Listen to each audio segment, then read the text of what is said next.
In 1999, Hurricane Irene was bearing down on Orlando, and people were evacuating.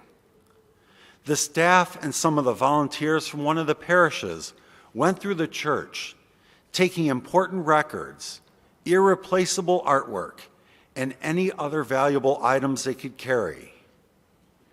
They were already about an hour outside the city when they realized that in their haste to leave, they had left the consecrated host from the tabernacle sitting on the altar. They debated about what to do when a few people stepped up and said they would go back to the church and pick up the Eucharist.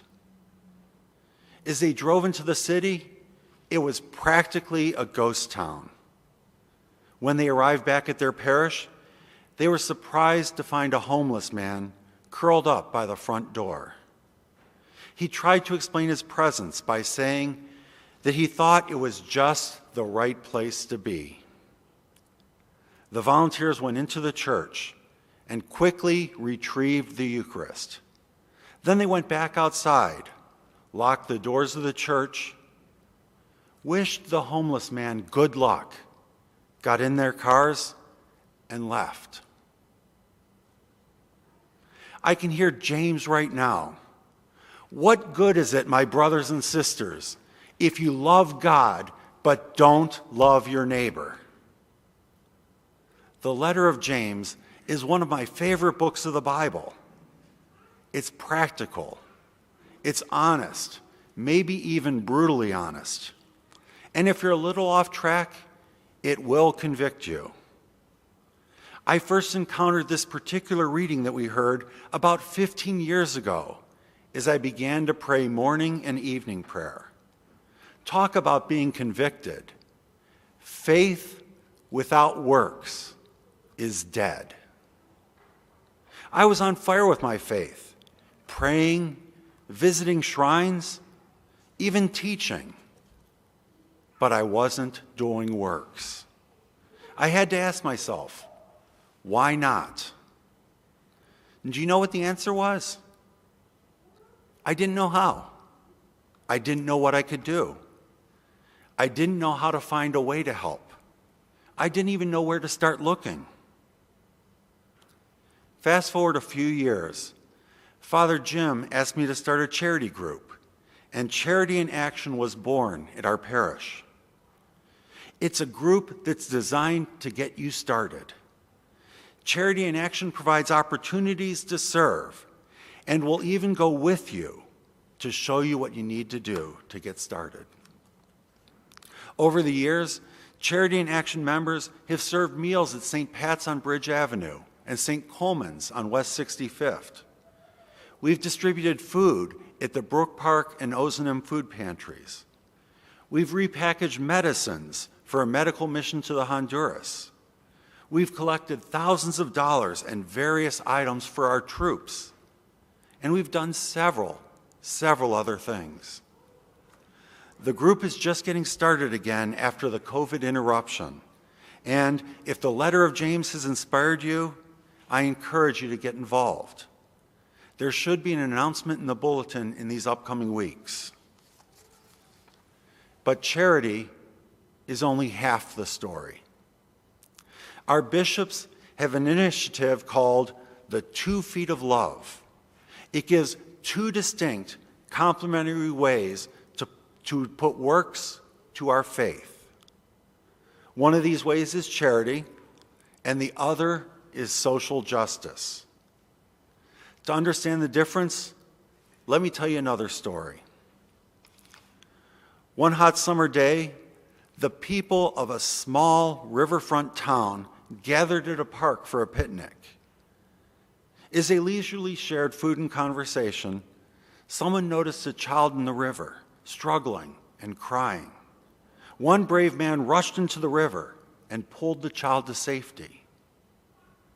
Not long after, other townsfolk noticed another screaming child in the river, and someone else jumped in to pull that child out. Soon, more children were seen struggling in the river, and the townspeople were pulling them out as fast as they could. It took great effort, so they began to form teams in order to save the children as they came down the river. As everyone else was busy in the rescue efforts, two men started to run away along the riverbank. "Where are you going?" shouted one of the rescuers. "We need you here to help save these children."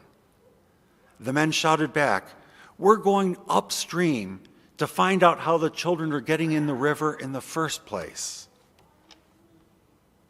The difference between charity and social justice is that charity, rescuing the children, meets an immediate need, whereas social justice, stopping the children from getting into the river, deals with the root cause of the problem.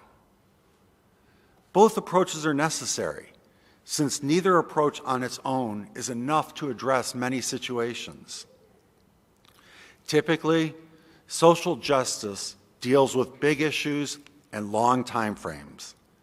Issues like immigration, abortion, caring for our planet, the death penalty, and poverty. Social justice also looks different than charity. It typically involves prayer, learning, advocating, peacefully demonstrating, financial support, and individual and group action. Let me give you some examples. Against abortion, we gather in front of abortion facilities to pray and witness. And we are also present there to assist those moms in crisis who reach out to us. To address immigration issues, we purchase fair trade products from struggling farmers in Central America that gives them the opportunity to support their family without the need to embark on the dangerous journey to our southern border. We also call on our leaders to enact just policies. To care for creation, we conserve the Earth's resources by purchasing energy-efficient appliances, by buying only what we need, and by recycling. Next week, we're going to have a creation celebration, including a nature walk, a prayer service, and a movie, and you're all invited. The ways to make a difference are limited only by our imagination. Now, in order for us to balance on the 2 feet of love, Father Rob and I are starting a brand new justice group here at our parish. We've scheduled a discussion meeting for Wednesday, September 29th at 7 p.m., and it will also be in the bulletin over the next couple weeks. So I encourage you, if you'd like to get involved, please come to that. My brothers and sisters, James is brutally honest in his letter. Faith without works is dead.